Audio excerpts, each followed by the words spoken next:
en vacances, les enseignants béninois sont déjà sollicités à travers leurs représentants syndicaux au sujet de la gestion de l'année académique 2020-2021. Les parutions du jour s'intéressent à la question en titrant sur les négociations gouvernement-syndicat. Tous annoncent une rentrée apaisée. Claude Alofa, le directeur de publication du quotidien L'Informateur, sera sur ce plateau dans un instant pour commenter cette actualité en face de Osnel Toli. Osnel Toli va rester avec nous pour le bulletin matinal qui suivra juste après la une des journaux. Mais en attendant, la pub. Chaque enfant qu'on enseigne est un homme qu'on gagne. L'école est le lieu par excellence de l'éducation. Esaü. Étudiants, étudiantes, nouveaux bacheliers, parents d'élèves, une raison de plus pour choisir l'excellence. Et oui, bénéficier des demi-bourses et de réductions de scolarité à ESAE. Payer 250 000 au lieu de 500 000 en licence 1, 2 et 3 sciences juridiques, économiques, de gestion et en journalisme. Et pour les 100 premières inscriptions en administration des finances et administration générale, bénéficier d'une réduction et payer 400 000 au lieu de 500 000. En master 1 et 2, 500 000 au lieu de 800 000 en administration des affaires, 600 000 au lieu d'1 million en journalisme. Faites partie des 100 premiers inscrits en administration des finances et administration générale pour bénéficier de la réduction. Payez 800 000 au lieu d'1 million. À ESAE Cotonou et Parakou, la rentrée est effective. Le dossier d'inscription est disponible en téléchargement à l'adresse suivante www.esae.bj/esae2019 ou renseignez-vous à ESAE Cotonou au 96 80 55 11 98 98 14 00 90 93 65 21 à ESAE Parakou au 96 68 16 14 97 77 51 47 à ESAE, l'épanouissement et le développement est au cœur de notre succès. ESAE, l'excellence a un nom.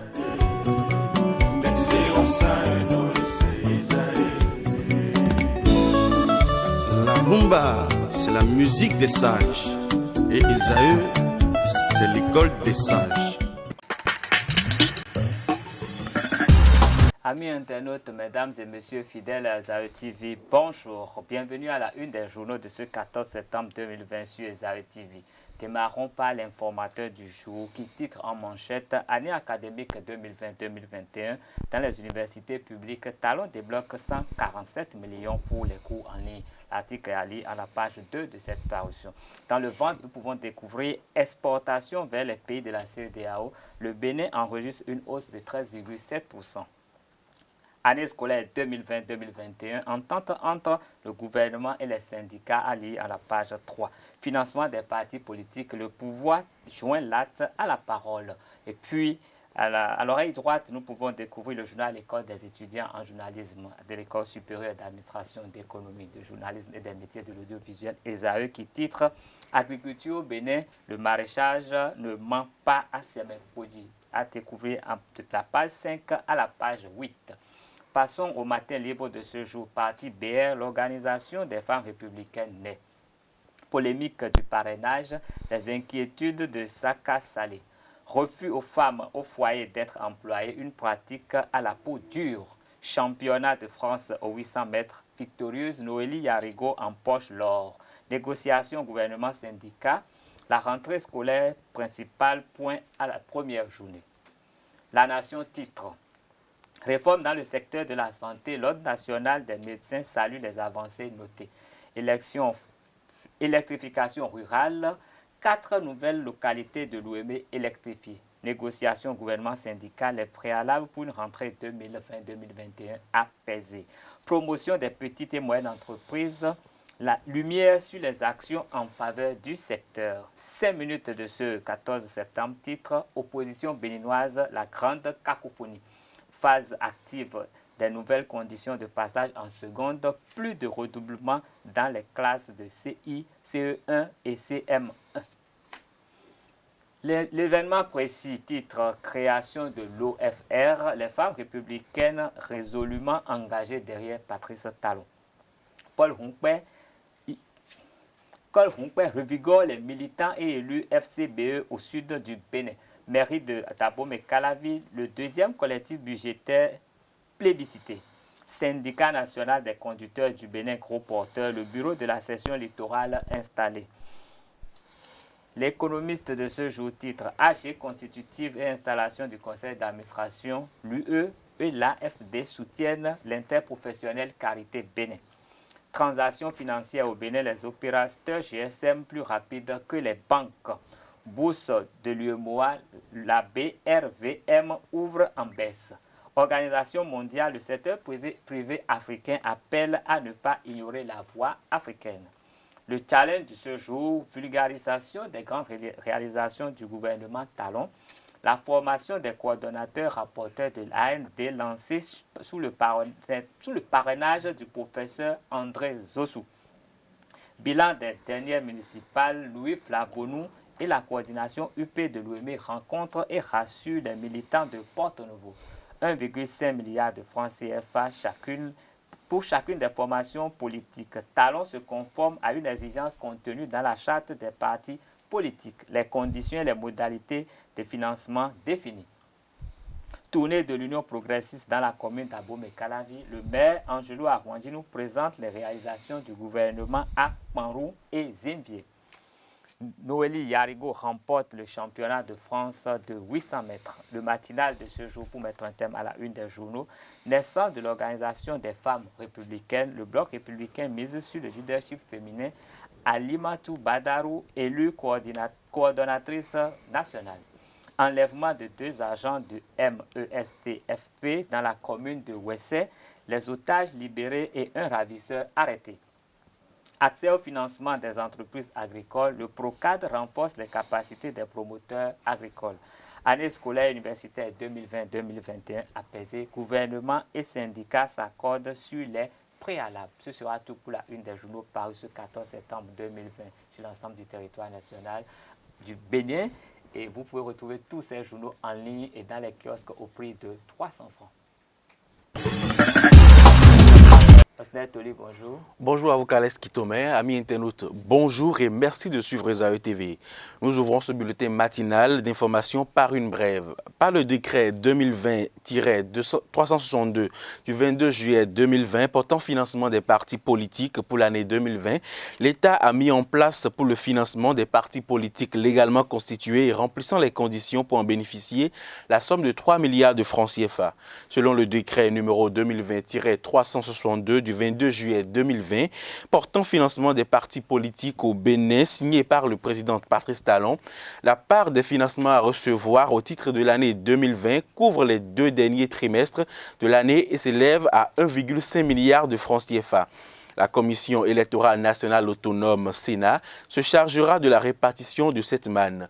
Notons au passage que ce week-end, le parti Foscori.Bénin émergent est monté au créneau pour exprimer son approbation au sujet des parrainages pour la présidentielle de 2021. Le réseau des acteurs de développement de l'éducation au Bénin, RADEB, et le scoutisme béninois se sont engagés depuis quelques mois dans la vulgarisation du plan sectoriel de l'éducation PSE 2018-2030 grâce à l'appui de l'Union européenne. Mis en œuvre dans 6 communes du centre et du sud, le projet vise à encourager l'implication des acteurs à divers niveaux pour une meilleure implantation du PSE. Le mercredi dernier, sous l'égide du coordinateur Bruno Gansa, les membres du jury citoyen de Clé-Camin sont allés rendre compte du travail effectué depuis avril 2020 au conseil communal. Compte rendu, c'est Tondé Lario Sadjagbenon. Prendre langue avec les élus communaux pour une meilleure mise en œuvre du plan sectoriel de l'éducation PSE 2018-2030 à Clé-Camin. Le réseau des acteurs du développement de l'éducation au Bénin RADEB, en consortium avec le scoutisme béninois, vient restituer le travail abattu depuis avril 2020 par le jury citoyen mis en place à cet effet au conseil communal. Au regard des enjeux d'éducation prévus par le plan sectoriel de l'éducation à l'horizon 2030 et eu égard aux réalités du terrain issues de la collecte de données auprès de la population recommande. Pour la couverture en école maternelle, Monsieur le maire, que les autorités communales fassent plus d'efforts pour une meilleure couverture de toute la commune en investissant davantage dans ce sous-secteur qui constitue la fondation du système. Sur l'aspect de la bonne gouvernance, que les autorités communales organisent davantage les IEC en direction de toute la population sur les documents de planification de la mairie en matière d'éducation. Le partage d'informations aidera la population à changer positivement du comportement, participer aux actions de développement de la commune et partant de la nation. Pendant des mois, les jurés ont sillonné plusieurs localités de la commune pour entretenir la communauté éducative sur le brevet du système éducatif béninois adopté en 2018 par le gouvernement. Chez nous, c'est la mobilisation. Ce n'est pas encore, nous ne passons pas aux actes de façon pratique dans les écoles, ni dans les villages, non. Nous mobilisons des jeunes et la communauté éducative autour du plan qui est élaboré pour nous tous. Parce que les documents sont élaborés, bien élaborés alors, et c'est saisi par d'autres pays qui mettent cela en pratique et réussissent. Donc nous avons dit, il est important que la base comprenne cela. L'objectif spécifique, c'est de contribuer, parce que nous ne pouvons pas tous faire ça, à la consolidation d'une gouvernance locale inclusive dans le secteur de l'éducation. À l'horizon 2030, l'État, à travers le PSE, envisage rompre dès la base avec le mythe du diplôme accordé au profit des compétences et valoriser les qualifications techniques et professionnelles adaptées à l'évolution des métiers. Les conseillers communaux louent l'initiative du RADEB tout en faisant des contributions pour l'amélioration de son implémentation. Je proposerais de bien vouloir plaider au niveau supérieur de nous envoyer des enseignants qualifiés pouvant rendre le travail plus efficace pour maintenir les apprenants dans les écoles pour que la déperdition que nous constatons baisse de façon drastique. Aujourd'hui, l'éducation dans la commune cause un problème d'abandon par-ci par-là, problème de suivi, qui fait que les gens sortent mais ne trouvent rien à faire. Donc si par rapport au travail que le réseau est en train de faire, on a vu que ça va impacter positivement la commune. C'est un projet qui veut l'évolution de nos apprenants aujourd'hui. Et si, après les études, ce que nous avons dit, un enfant qui abandonne les cours, s'il peut suivre les cours d'apprentissage et évoluer, ça c'est très bon. Le projet de suivi du plan sectoriel de l'éducation PSE 2018-2030 est mis en œuvre dans 6 communes, Popa, Poulekamé, Tangbo, Pobé, Tidja et Glazoué, grâce au soutien financier de l'Union européenne. Le plan sectoriel de l'éducation PSE 2018-2030 présente une architecture en 3 blocs, à savoir l'éducation de base, la post-éducation de base et l'enseignement supérieur et de la recherche scientifique. La coordination du suivi de sa mise en œuvre, le coordinateur du suivi de sa mise en œuvre, Bruno Gansa, décline le document. Le bloc 1 prend l'éducation de base. C'est-à-dire que les enfants doivent avoir les fondamentaux pour ne plus jamais revenir dans l'alphabétisme. Ça, c'est fondamental. Il est important d'apprécier ce plan-là par rapport à cette approche et à cette option. Donc les enfants, quand ils rentrent à l'école, à l'âge de 3 ans à la maternelle, ils y font 2 ans. Puis après, ils vont au cours primaire où ils font 4 ans.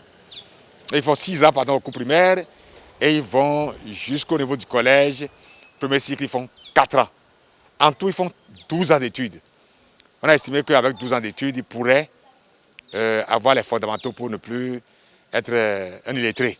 Mais le dernier conseil des ministres vient de prolonger cette éducation de base jusqu'à la classe de terminale, où les enfants pourraient sortir avec 18 ans, donc la majorité civile, et qui pourraient déjà être mûrs vraiment pour s'engager dans la vie sociale, dans la vie active. À côté de cet aspect formel de l'éducation, il y a le non formel, l'aspect non formel. Et c'est ça qui est très important que nous avons expliqué aux conseillers. Et je parie qu'ils ne maîtrisaient pas ça. Il y a que tous ceux qui n'ont pas été à l'école ou qui ont décroché très tôt, qui n'ont pas pu aller loin, ils sont récupérés dans les centres où il y a les programmes, où sont mis en œuvre les programmes de cours accélérés. Ils font 3 ans au lieu de 6 ans pour aller au CEP. Et il y en a qui ont réussi, qui sont allés même au collège. Donc c'est très important pour ça on leur donne une deuxième chance pour pouvoir bénéficier, jouir de leur droit à l'éducation. Alors donc, ceux qui sont déjà en apprentissage font leur apprentissage et ils viennent étudier. Et ils passent le CQM et puis après le CQP. Le CQM, c'est le certificat de qualification au métier. C'est le niveau premier, ça. Le niveau 2, qui permet d'être donc des professionnels et d'encadrer les autres, c'est le CQP, certificat de qualification professionnelle. Alors, tous ceux qui vont prendre part à l'aspect formel vont continuer après au lycée.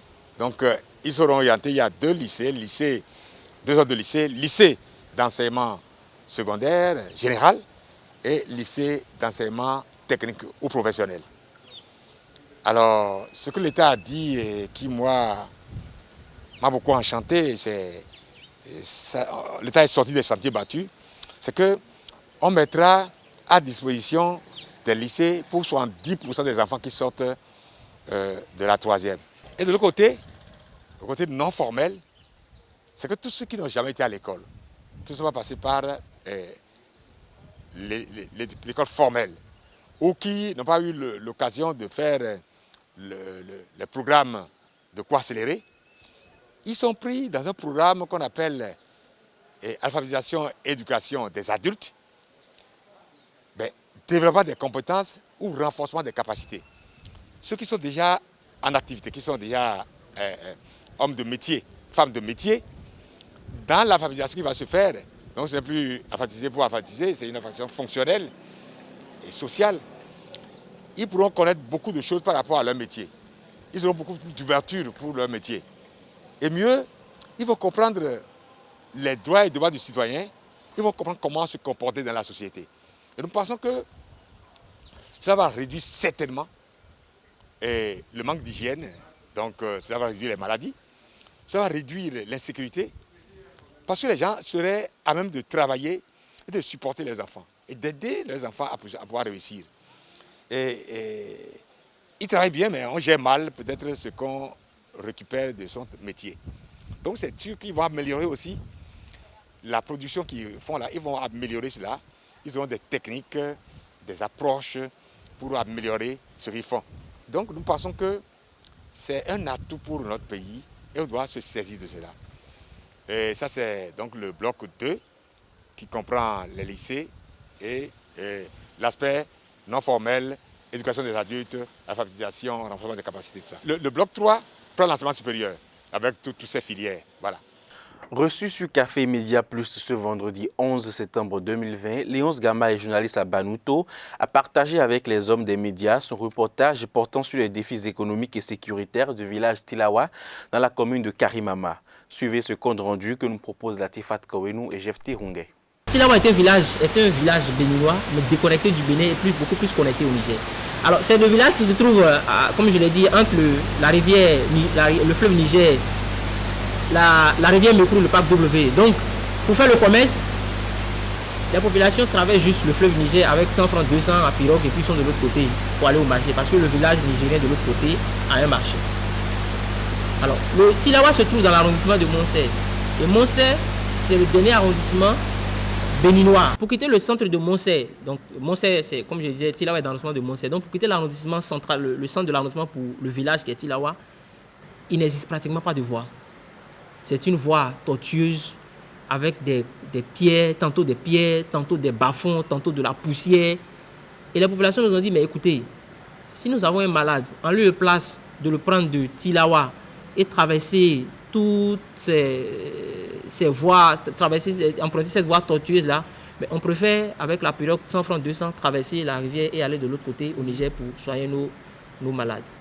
Et plus encore, il y a un village non loin de Tilawa qu'on appelle Petinga, qui est aussi doté d'un centre de santé. Mais là encore, le problème de voie d'accès entre Tilawa et Petinga se pose. Donc, in fine, les populations préfèrent aller se soigner, lorsqu'elles sont malades, préfèrent aller se soigner à Bumba. Voilà, c'est le village qu'on appelle Bumba. À Bumba, qui est le village de l'autre côté du Niger. C'est une zone qui s'inonde régulièrement. Quand on parle de Karim Maman, c'est voilà. des inondations et surtout, cycliques. voilà, cyclique. Et surtout le village de Tilawa, c'est une zone qui s'inonde régulièrement. On a trouvé là-bas une population résiliente, mais qui est de plus en plus animée par la peur.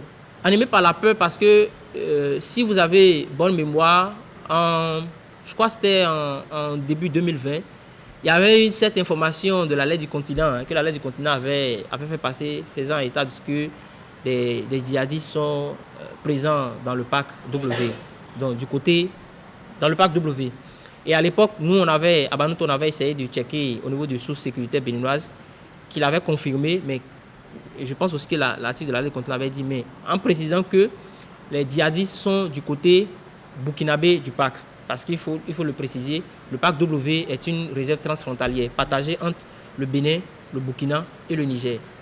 Donc les informations qui nous sont parvenues faisaient état de ce que les djihadistes sont dans la zone burkinabé du parc. Donc ils utilisent cette zone-là comme leur base arrière. Et il se fait que dans ces localités reculées-là, de Karimma, notamment Tilawa, l'information est partie comme ça, de bouche à oreille, qu'il y a des djihadistes dans le parc. Et comme c'est un village à la lisière du parc, les populations vivent dans la peur. Pour elles ne se disent pas, est-ce que les djihadistes sont du côté nigérien, du côté burkinabé ou du côté béninois du parc. Pour elles, il y a des djihadistes dans le parc qui peuvent nous attaquer à tout moment. Donc, il y a une certaine peur. Et j'oubliais, à Tilawa, il n'y a pas de l'eau potable. Les populations se lavent avec l'eau de soit du fleuve ou même de la rivière Mékrou. L'eau qu'elles consomment, nous avons identifié un puits dans le village, mais la couleur, d'abord quand nous sommes arrivés là, l'eau du fleuve et l'eau de la rivière Mékrou avaient une couleur poussière sale. Mais la couleur de l'eau du puits n'était pas trop loin de celle de la rivière et du fleuve. Les femmes utilisent du alum pour traiter l'eau avant de la consommer. Malgré les difficultés auxquelles la population fait face, elle respecte, figurez-vous, les mesures barrières pour prévenir la pandémie mondiale et elle a également su mettre en place un moyen pour s'alimenter en énergie électrique. Ce qui est surprenant, et c'est là où je disais en fait la magie des nouvelles technologies aujourd'hui. Ce qui est surprenant, c'est vrai que les populations n'ont pas de radio, n'arrivent pas à capter de radio béninoise, mais elles sont informées de tout ce qui se fait au Bénin, de toutes les grandes décisions, de toutes les mesures. Donc même dans ce coin reculé, les populations étaient informées de l'existence du coronavirus. Elles étaient informées des mesures recommandées par le gouvernement. C'est vrai que quand on dit coronavirus, ce n'est pas que le gouvernement béninois, le gouvernement nigérien a aussi recommandé des mesures, mais nous leur avons posé des questions sur la question les mesures du Bénin, elles sont informées. Voilà, elles sont informées. Donc, l'information, c'est à travers les smartphones. Il y a des jeunes de la localité qui ont des smartphones, donc quand les jeunes ont l'information est ensuite rapportée, relayée auprès des parents et diffusée. Donc, même à Tilawa, donc même dans ce dernier village-là, les gens sont informés de l'existence du coronavirus, y compris dans les autres localités de Karim Maman. Mais chose curieuse, le respect des mesures barrières, des mesures de protection, c'est pas leur tasse d'été. Pour finir, nous nous sommes dit, ok, vous allez sur le terrain pour ressortir les défis socio-économiques et sécuritaires de la commune, mais également voir, puisque c'est une communauté assez résiliente, c'est de voir comment est-ce que les gens s'adaptent à leurs difficultés. Donc, nous avons découvert là-bas que les gens utilisent les moulins comme source d'énergie. Comment est-ce que les moulins contribuent à éclairer, à fournir de l'énergie à Karim Maman? Donc, le moulin Zomon, le moulin qu'on prend pour moudre du maïs et autres, il y a certains habitants qui ont trouvé le moyen de monter une technologie autour qui leur permet d'avoir de l'électricité, un dynamo qui leur permet d'avoir de l'électricité. Donc quand on met le moulin en marche, voilà, ça permet en même temps d'avoir de l'énergie qui alimente les ampoules qui permet de suivre la télévision, charger les téléphones portables et tout le reste. Parce qu'en fait, quand vous allez à Karimaman, c'est seulement l'arrondissement central qui est connecté au réseau SBE, je pense bien, en tout cas, qui est connecté au réseau SBE. Mais ce fait que la commune est en proie à des délestages de façon intempestive. Je crois que le jour où nous sommes arrivés, même il n'y avait pas le courant. Je pense que ça fait 3 ou 4 jours avant que le courant revienne. Donc les populations sont obligées de trouver des mesures alternatives, donc l'énergie solaire et l'énergie, je ne sais pas comment on appelle ça, et l'énergie moulin. Une note culturelle dans ce bulletin, le quartier DJ de Cotonou a vibré le dimanche 6 septembre 2020 au rythme du jeu à Rwandou, un jeu très populaire dans la communauté lacustre Tofin. L'équipe du quartier DJ a remporté le trophée de la première édition de la coupe de ce jeu. Plongeons dans l'ambiance de cette finale avec nos reporters.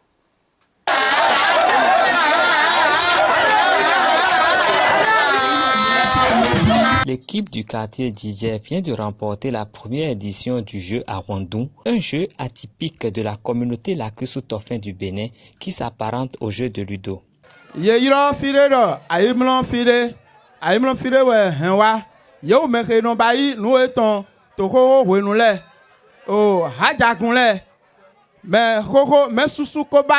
Ce jeu, originaire du village lacustre de Ganvier, a été introduit ici par les habitants du quartier Aïmlanfidé. Cette compétition est l'une des premières à Cotonou. Les premiers à l'avoir pratiquée à Cotonou ne sont plus de ce monde. Cette compétition était juste une distraction, mais nous avons l'ambition d'en faire un jeu rentable, tout comme le football. Notre objectif est de le moderniser. C'est la raison pour laquelle nous avons impliqué les élèves dans cette organisation.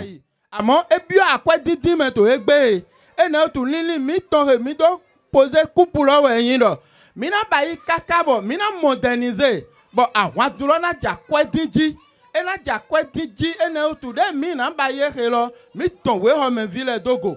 Les pratiquants du jeu à Rwandou s'investissent pour la reconnaissance de ce jeu qui est une richesse du patrimoine immatériel de la communauté Tofin. Do me henodo wale yeu me awewe jenu konami.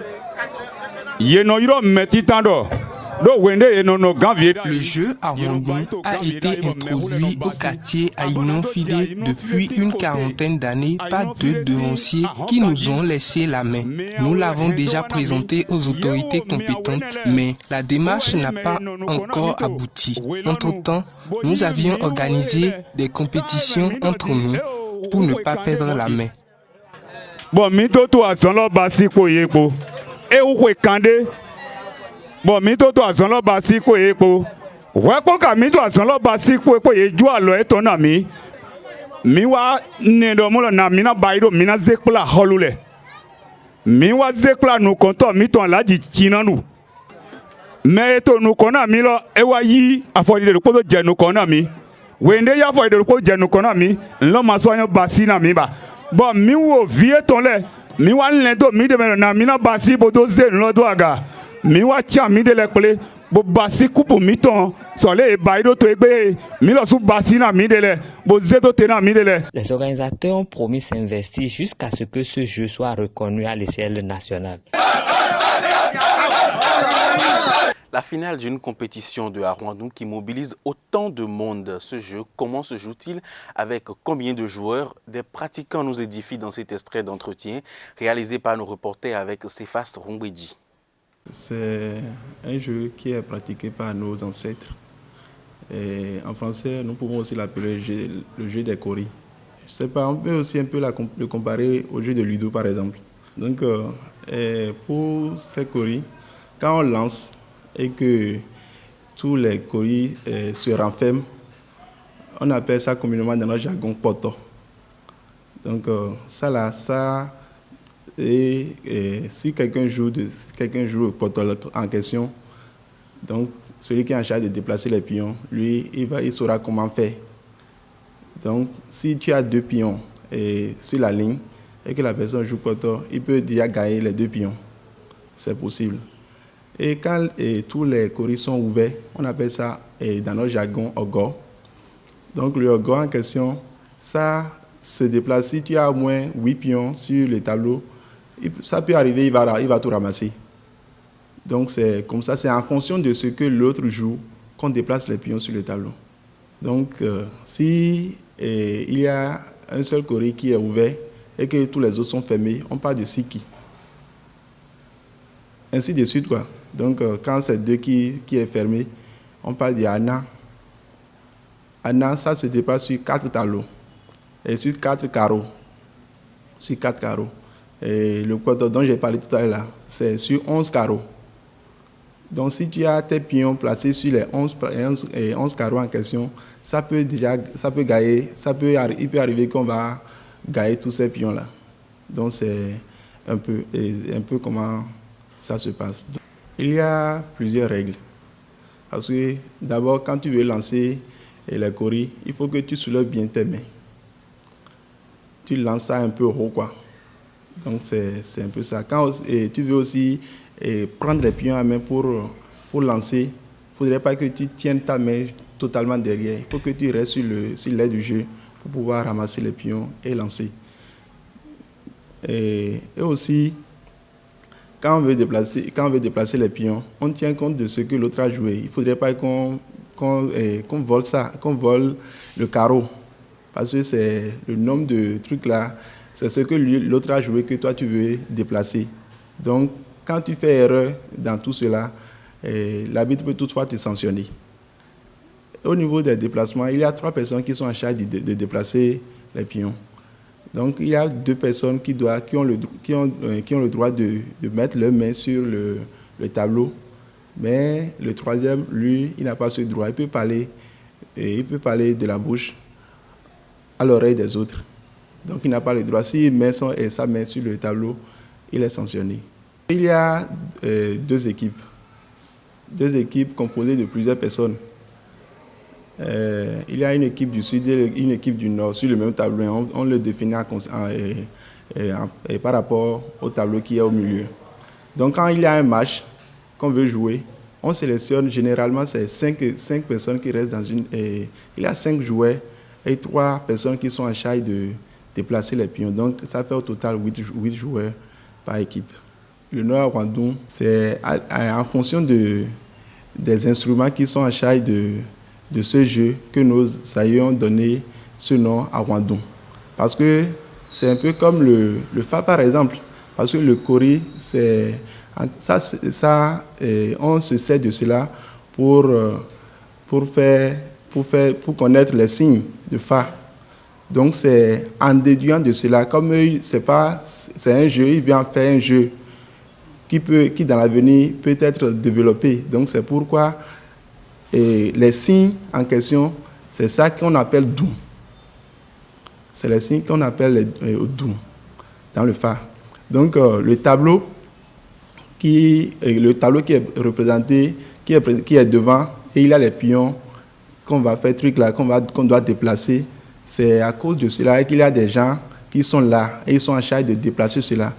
Donc, il y a le monde, ce n'est pas un jeu d'une seule personne, bien d'un seul individu. Donc, c'est pourquoi on a dit Rwandoum. Donc, c'est un peu pour valoriser le nom Doum. Mais comme c'est un jeu qu'il y a plusieurs personnes qui doivent intervenir, c'est pourquoi on a dit Rwandoum. Je dirais qu'il y a plusieurs points convergents. Parce qu'en Ludo, il y a le dé qui est jeté. Mais là, c'est dans une boîte qu'on fait truc là. Et il y a les pions qui sont déplacés. C'est exactement la même chose avec Rwandoum. Donc, il y a les coris qui sont jetés. Et il y a aussi les pions qui sont déplacés. Mais la différence, c'est que les pions ne se déplacent pas, on ne jette pas les pions sur le tableau. Mais c'est sur un aire de jet, sur la terre ferme qu'on jette les pions. Et peut-être sur une terrasse aussi, ça dépend. Donc, et l'autre côté, les pions se déplacent sur le tableau. Et aussi, il y a plusieurs personnes qui interviennent, qui forment une équipe, ce qui n'est pas le cas de Ludo. Donc, je dirais c'est un peu ça, les points communs et les points de divergence. Mesdames et messieurs, c'est ainsi que se referme ce bulletin matinal d'information. Merci de l'avoir suivi et à très bientôt. Merci à vous, Osnel Toli, pour ce bulletin d'information. Nous allons retrouver Anifat Boukari à 19h pour la grande édition. Tout de suite, nous allons inviter Claude Alofa à s'installer pour le débat du jour. Claude Alofa, bonjour. Bonjour. Nous sommes à 2 semaines de la rentrée scolaire. C'est vrai que les vacances ont été décrétées il y a à peine 2 jours, mais nous sommes déjà à 2 semaines de la rentrée scolaire. Et vous êtes journaliste, directeur de publication du quotidien L'Informateur, mais vous êtes également un acteur du monde enseignant, je dirais. Et la plupart des professeurs de ce jour ont annoncé qu'il y aura une rentrée apaisée, Pourquoi est-ce que c'est une information de dire que la rentrée serait apaisée? Il faut dire que depuis quelques décennies, nous étions habitués à des rentrées jamais apaisées. Et nous avions des rentrées mouvementées, des menaces des syndicalistes, généralement des menaces qui sont mises à exécution, et la rentrée prend toujours du retard. Mais depuis l'arrivée du président Patrice Talon au pouvoir, à la tête de ce pays, je crois que les choses ont changé.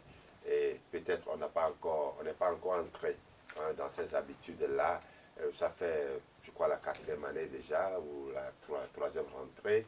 Et nous sommes presque sûrs qu'il n'y aura pas de trouble à cette rentrée-là. Je crois que c'est ce pourquoi on s'habitue à répéter que ce sera une rentrée apaisée. Généralement, les parents attendent cela pour pouvoir savoir s'il faut maintenir les enfants dans les écoles publiques ou s'il faut les envoyer plutôt dans les écoles privées. Et voilà pourquoi la presse prend ça comme un travail. Et donc, à 2 semaines ou 3 semaines souvent de la rentrée, il faut préciser aux parents ce qui va se passer. Alors, actuellement, je crois que le gouvernement a pris des mesures, et ces mesures-là permettent de dire que la rentrée prochaine, la rentrée commence le 28 septembre prochain, donc dans 2 semaines, cette rentrée-là se fera sans difficulté. Elle se fera avec toutes les mesures exigées par les syndicats, les syndicalistes, et donc que le gouvernement a essayé quand même de résoudre. Entre autres, vous savez, il y a les problèmes habituels concernant les enseignants. Il faut faire une journée pédagogique. C'est prévu pour les 17 et 18 prochains, je crois, jeudi, vendredi prochain. Et donc, à cette journée, généralement, il y a une certaine prime qui est accordée aux enseignants. Ils aiment souvent être rassurés que la prime est déjà positionnée. Je crois le gouvernement, les membres du gouvernement qui étaient à la rencontre avec les syndicalistes ont rassuré de ce que ce sera, c'est que c'est déjà disponible, c'est déjà positionné. Peut-être pas encore sur les comptes, puisque la journée, le travail n'est pas encore fait, mais ce sera disponible. Les diverses primes de rentrée qui doivent être accordées aux enseignants sont aussi déjà disponibles. Je crois que c'est tout cela mis ensemble qui amène la presse et qui nous amène, nous autres, à dire que la rentrée 2020-2021 est déjà une rentrée apaisée. Nous avons également lu à la une c'est d'ailleurs la manchette de l'Informateur de ce jour que Talon débloque 140 millions pour les cours en ligne. Oui, il s'agit de 147 millions. 147 millions. Pour les cours en ligne, mais dans le supérieur. Vous savez, depuis que la pandémie mondiale, la COVID-19, est apparue, il est devenu difficile de faire les cours en masse comme cela se faisait, où les étudiants, vous connaissez, ils sont nombreux. Et les capacités de nos amphis. Les capacités, est-ce que ce sont les capacités? Chaque année, l'État, on donne le bac à près de... Non, on ne donne pas le bac, les gens obtiennent le bac. Très bien, merci. Parce qu'ils ont vraiment travaillé, c'est vrai. Et près de 30 000 personnes qui doivent aller s'ajouter, si possible, au moins la moitié. Ce qui fait que nos capacités ne peuvent jamais suffire. Et donc, même pas mettre, par ces temps de pandémie, de Covid-19, pas mettre tous ces étudiants dans les salles de classe. Et depuis donc la reprise, après le temps de confinement qui avait eu lieu au Bénin, il n'y a pas eu un confinement, il y a eu un cordon sanitaire. Bon, appelez-le comme vous voulez. Après donc ce cordon sanitaire, nous avons repris en mai, et en mai déjà, le gouvernement avait mis sur place une plateforme électronique pour que les étudiants puissent suivre les cours depuis donc leur maison sur des tablettes ou sur des Android ou même sur des ordinateurs directement sur Internet.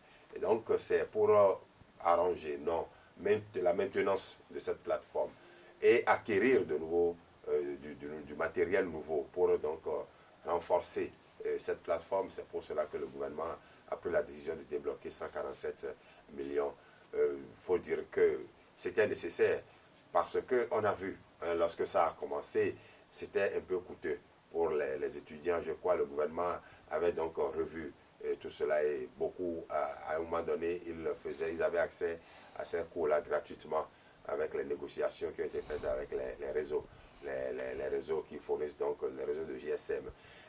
Mais actuellement, il faut comprendre que comme ils sont nombreux, et quand la demande ou la pression est trop forte sur la plateforme, parfois ça craque. Et donc il faut permettre à ce que tout le monde puisse y accéder. Élargir la bande. Technique, hein. Ah ok, bon, et puis par rapport à, voyez-vous ce qu'on a fait pour les résultats, hein, aux divers examens, c'était vraiment fluide.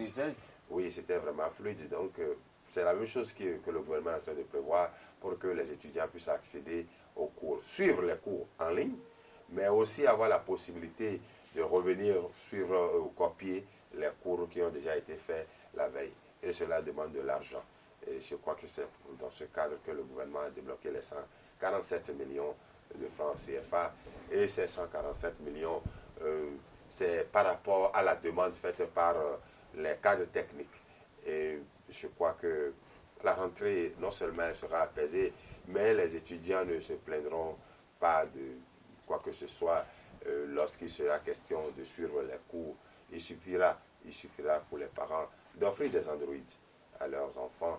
Ça fait désormais partie des fournitures. Alors. Ça fait partie des fournitures scolaires. D'ailleurs, on le réclamait d'ailleurs parce que... Les Android ou des ordinateurs, parce que je ne sais pas. Hein? Oui, les deux. Hein, vous devez avoir... Les Android sont plus faciles parce que c'est transportable. Android ou tablette. Les étudiants seront donc en déplacement, ils peuvent même suivre leurs cours. Je crois qu'il faut moderniser le pays et c'est ce qui est en train d'être fait dans ce déblocage des 147 millions. Dans tous les cas, on verra à la rentrée ce que cela va donner, mais d'avance, les cadres techniques affirment que ce sera suffisant pour que l'année universitaire soit un succès, au moins dans la réception des cours. Alors, si vous recevez que vous ne résistez pas, ce sera dans le camp des étudiants. Ce n'est plus le problème du gouvernement. Et vous êtes avec nous sur ce plateau, Osnel Toli, et vous n'êtes pas de l'enseignement supérieur du côté public. Et dans le privé également, nous avons essayé cette année quand même les cours en ligne et l'État prévoit de renforcer les capacités de l'État en ce qui concerne ces cours-là. Et dans le privé, qu'est-ce qui serait bien pour que, à votre niveau également, les cours en ligne puissent se développer davantage? Je crois que l'initiative de faire des cours en ligne est une initiative louable et devrait être encouragée. Mais il faut noter que les cours présentiels sont nettement meilleurs par rapport aux cours en ligne. C'est vrai que la situation actuelle de la pandémie nous oblige à faire avec, mais les cours, quand on est là à suivre les cours, c'est toujours mieux que de les suivre en ligne, parce qu'en ligne, on ne sait pas dans quel contexte chaque étudiant est chez lui et comment il reçoit ses cours, les questions éventuelles qu'il voudrait poser, qu'il n'arrive pas à poser toutefois en ligne. Tout ça est à améliorer si possible, mais c'est quand même à cause de la pandémie que nous en sommes là, donc nous sommes obligés de faire avec, et l'initiative du gouvernement de financer le renforcement de ces cours en ligne est louable. Le souhait de tous, et mon souhait si vous le voulez aussi votre, est que des mesures accompagnatives soient mises à la disposition des étudiants qui n'ont pas les moyens de s'offrir l'Internet, qui n'ont pas les moyens de s'offrir le matériel pour accéder à Internet, c'est-à-dire le portable ou l'ordinateur ou la tablette, comme le disait Claude Alofa, que le gouvernement puisse aussi accompagner les étudiants comme une sorte de bourse pour ceux qui le mériteraient ou ceux qui n'en ont pas. Voilà, ce serait encore à l'avantage du gouvernement de Patrice Talon. Mais est-ce que ce ne serait pas un moyen d'aider toutes ces personnes-là qui s'inscrivent et qui ont du mal à suivre les cours et qui parfois n'arrivent pas à réussir? Bon, ça veut dire peut-être qu'ils ne seront pas au cours, mais avec les cours en ligne, ils pourront quand même, de là où ils sont, suivre les cours et pouvoir espérer réussir sans grand problème, sans grande difficulté. Vous savez, c'est vrai, c'est une éventualité, mais est-ce qu'ils comprendront toujours bien en suivant les cours en ligne? C'est la question qu'il faut se poser. Parce qu'il y a des étudiants qui déjà en classe ne comprennent pas bien les cours, ils sont là, pourtant ils ne suivent pas. Ils sont là, on dit corps présent, esprit ailleurs. Qu'en sera-t-il s'ils étaient chez eux à la maison devant une télévision ou en bonne compagnie, à dire qu'ils sont en train de suivre des cours en ligne? Bon, la question reste entière. Il faut maintenant voir comment l'application se fera et quels résultats cela donnera. Oui, Claude Alofa et Osnel vient d'évoquer quand même un point et cette façon d'être présent de ne pas pouvoir suivre. Est-ce que les cours en ligne peuvent régler d'une certaine façon ce problème? Non, les techniciens ont pensé à la situation. Nous parlions de cours en ligne, mais il a été prévu il faut rappeler que c'est pour les universités publiques. Les universités privées ne profitent pas de cela parce que ce sont les patrons, les fondateurs de ces universités qui le font. Je crois qu'ici, à Esaïe, cela a été essayé également. Donc, ce n'est pas de cela. Nous parlons de ce que l'État a mis à la disposition des universités publiques du Bénin. Alors, il y a aussi les visioconférences qui sont organisées. C'est vrai que pour cela, on n'a pas, le dispositif ne permet pas d'avoir un grand nombre. Mais vous avez la possibilité, pour certains cours, de pouvoir donc poser des questions directement par visioconférence à vos professeurs et ils vous répondent directement. Tout le monde ne posera pas de questions, mais ceux qui seraient là poseront les questions, ça va permettre aux autres de répondre. Mais dans tous les cas de figure, nous sommes obligés d'avancer et la pandémie nous oblige à y aller. Les exigences de la formation supérieure obligent chacun à pouvoir faire un effort.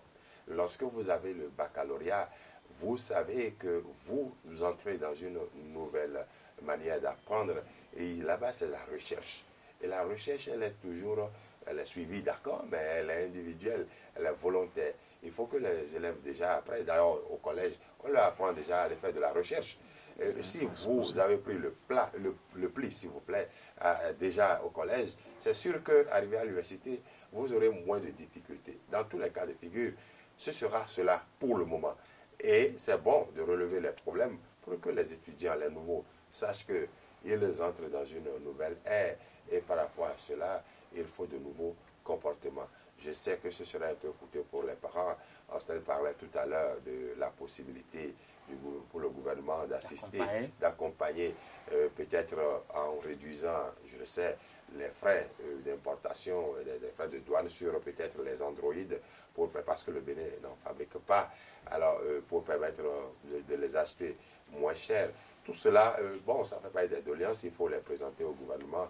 Et comme nous avons un gouvernement qui est à l'écoute des populations, nous espérons vivement que les requêtes du syndicat essentiel soient prises en compte. Merci à vous, Claude Alofa. Merci pour avoir pris part à ce débat une fois encore ce jour, 14 septembre 2020. Merci pour tout cet argumentaire assez riche compte tenu de votre profil. Et je remercie également Osnel Spero-Toli qui non seulement nous a livré le bulletin du jour, mais qui a essayé de vous donner du répondant en ce qui concerne le débat. Et je crois que c'est très intéressant. Je dis merci à vous, chers amis internautes, qui nous avez suivis jusque-là. Merci de nous rester fidèles. Et Free Matin se poursuit avec les rubriques actuelles. Nous allons installer d'un instant à l'autre Latifat Kouenou qui va nous livrer le message des astres de ce 14 septembre 2020. Nous abordons la deuxième manche de Free Matin de ce 14 septembre 2020 et nous installons à cet effet Latifat Kouenou qui va nous livrer les prévisions astrologiques du jour. Latifat, bonjour. Bonjour Kales Kitome, amis internautes, bonjour et bienvenue sur l'horoscope de ce jour. Commençons par nos amis béliers. Aujourd'hui, vous aurez la sensation de commencer une nouvelle vie. Vos désirs d'expérimenter de nouvelles choses, de ressentir des émotions pour la première fois et de profiter de ce que l'univers vous offre au quotidien est renouvelé. Amis taureaux, Vénus vous donnera un coup de main en vous offrant une excellente intuition. Vous saurez trouver l'équilibre entre ce que vous désirez et ce qui vous convient vraiment. N'ayez pas peur de dire vos rêves à haute voix. Ils se réaliseront peut-être ainsi immédiatement. Gémeaux, la présence de la planète régente dans votre signe, Mercure apporte de l'aide et prédispose à des conversations amoureuses ou du moins à un échange d'idées en partageant des moments de la vie quotidienne avec quelqu'un que vous aimez beaucoup. Chers amis Cancer, sans raison particulière, vous vous réveillez aujourd'hui avec une immense envie de dévorer le monde. Si cela ne tenait qu'à vous, vous mettrez tout sens dessus dessous. Il faut par ailleurs ajouter cela à votre pouvoir de séduction qui sera hautement efficace. Si vous êtes lion, sachez qu'avec votre partenaire et en famille, vous passerez de très bons moments ensemble. Et même si quelque chose ne se déroule pas comme prévu, vous vous y adapterez et saurez comment y voir le côté positif. L'horoscope du jour prédit pour nos amis vierges que vous devez rompre certaines pensées archaïques qui sont ancrées en vous. Vous voyez l'amour comme quelque chose de rigide qui doit suivre certains chemins sociaux et ne pas s'en écarter. Balance, vous avez besoin d'une personne tout aussi dynamique que vous et non de quelqu'un d'accro à la télévision. Vous voulez quelqu'un qui sache faire ressortir ses meilleurs atouts. Vous avez également besoin d'avoir à vos côtés des personnes intelligentes qui comprennent vos avis, vos besoins d'indépendance. La lune en lion favorise la vie de famille pour les natifs du Scorpion. Le foyer est important. Il est temps de décompresser la tension que tant de responsabilités apportent à votre vie et de passer un moment en couple. Chers amis Sagittaires, le début sera de toujours rester occupé autant que possible. Ce n'est qu'alors que vous pourrez rencontrer de nouvelles personnes, des personnes qui pourraient vous mettre en contact avec d'autres ou pourquoi pas faire irruption dans votre cœur. Chers amis Capricorne, votre secteur de l'érotisme jouira de meilleurs aspects astrales. Si vous êtes en couple depuis longtemps, c'est le bon moment pour célébrer intimement votre relation malgré les désaccords du passé. Amis Verseau, vous vous trouvez à un moment crucial de votre vie au cours duquel vous pourrez également rencontrer l'amour, celui avec un grand A, même si cela ne sera possible que si vous trouvez au préalable la plénitude de la vie.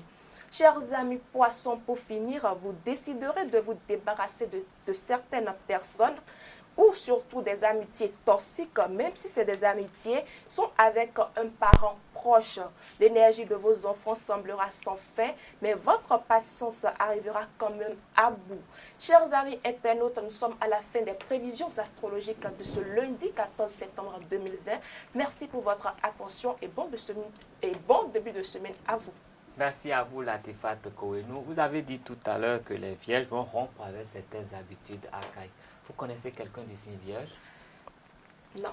Moi, je vais vous en présenter un dans quelques instants. Restez sur ce plateau, nous en arriverons là. En attendant, nous allons recevoir Sadat Badamassi qui va nous livrer l'astuce du jour. Faites attention, c'est important. Sadat, bonjour. Bonjour Kaleski Tomé, bonjour à toutes et à tous. Heureuse de vous retrouver pour les trucs et astuces de ce matin. Aujourd'hui, nous allons découvrir comment résorber l'acné. On associe l'acné à la période de l'adolescence. D'ailleurs, il est coutume de la nommer acné juvénile. Il s'agit de boutons et de points noirs, plus ou moins gros et en plus ou moins grande quantité qui s'installent principalement sur le visage. De nombreuses personnes de plus de 30 ans sont sujettes à des poussées d'acné, même si généralement c'est moins important et moins visible. Pour se débarrasser de l'acné, il faut utiliser le citron. Pressez un demi-citron dans un bol, puis à l'aide d'une serviette propre, appliquez-en uniquement sur les parties du visage atteintes d'acné. Faites ce soin le soir avant de vous coucher et laissez agir. Rincez abondamment le lendemain matin et répétez l'opération les soirs suivants jusqu'à l'élimination complète de l'acné. C'est tout pour les trucs et astuces de ce matin. Merci pour votre attention et portez-vous bien. Merci à vous, Sadat Badamassi, pour cette astuce fort importante pour chacun et pour tous. Et nous allons installer Colombe Oussou qui va nous livrer le prénom du jour. Sadat, vous savez de quel prénom il s'agit aujourd'hui? Non, non. Ah, vous allez le découvrir.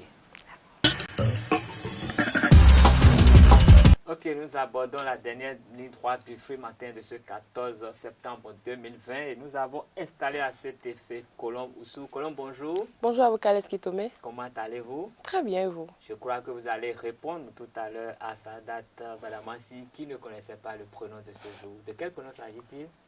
Kales, aujourd'hui nous parlerons des colombes. Des colombes, oui. Allez-y. Bonjour à tous et merci de nous suivre. Aujourd'hui, comme je l'annonçais, nous parlerons des colombes. Colombe est un prénom qui tire son origine du latin columba, en référence à l'oiseau du même nom, mais aussi au pigeon. Symbole d'amour et de paix, la colombe a souvent inspiré les grands récits historiques et la religion. Colombe est mystérieuse et cultive son côté inaccessible pour charmer son entourage. Elle est courtoise et conciliante, mais peut soudainement se montrer dure et intolérante. Colombe est parfois indécise dans ses choix et ne sait pas toujours quel camp choisir. Fidèle et avenante, Colombe s'attache à nouer des relations amicales et familiales durables. Grâce à son recul et sa sociabilité, elle peut parfois se montrer trop présente. Elle n'hésite pas à soutenir un proche dans le besoin et lui trouver des solutions à ses problèmes. Son imagination et sa générosité se retrouvent également dans une carrière professionnelle tournée vers les sciences humaines, l'esthétisme ou le domaine artistique. Le signe astrologique qui lui est associé est la Vierge et son numéro porte-bonheur est le numéro 2. Les prénoms proches de Colombe sont Colomba, Amana, Colombine, Coulombe, Colombelle, Colombina, Paloma, Coli et Colomba.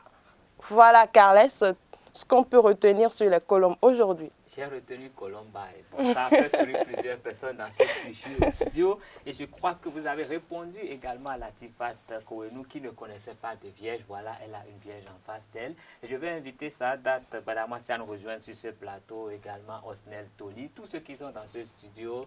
Fabricia, Hermione, Martial, Chefté, Samuel, rejoignez-nous, nous allons célébrer un symbole de l'amour, comme on l'a dit tout de suite. C'est vrai que le réalisateur ne pourra pas nous rejoindre, sinon il n'y aura plus d'émission. sinon, je l'invite quand même. Tout le monde, rejoignez-nous sur le plateau. Sadat, où êtes-vous?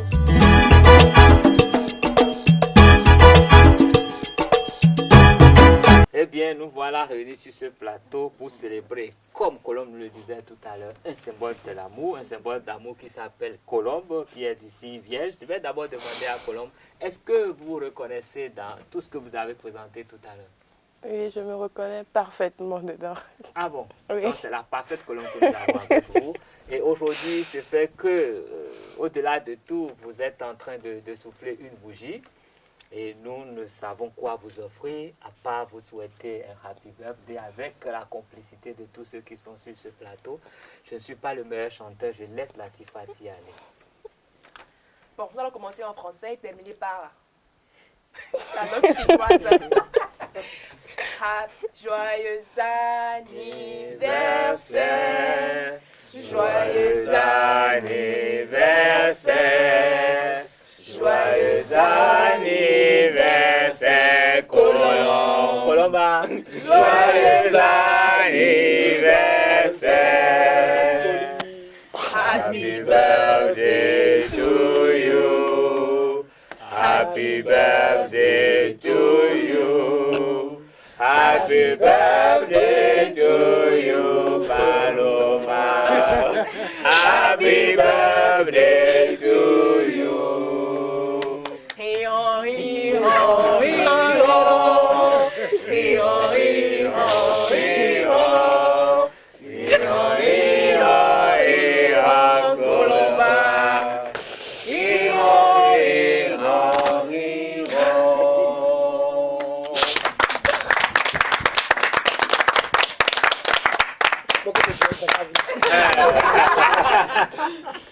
Bon, nous souhaitons un joyeux anniversaire à Colombe Inès Oussou qui est avec nous sur ce plateau. Elle est tout le temps là. Mais nous souhaitons également un joyeux anniversaire à toutes ces personnes qui souffrent une bougie en ce jour. Merci à vous. À demain pour le rendez-vous. Bonne journée.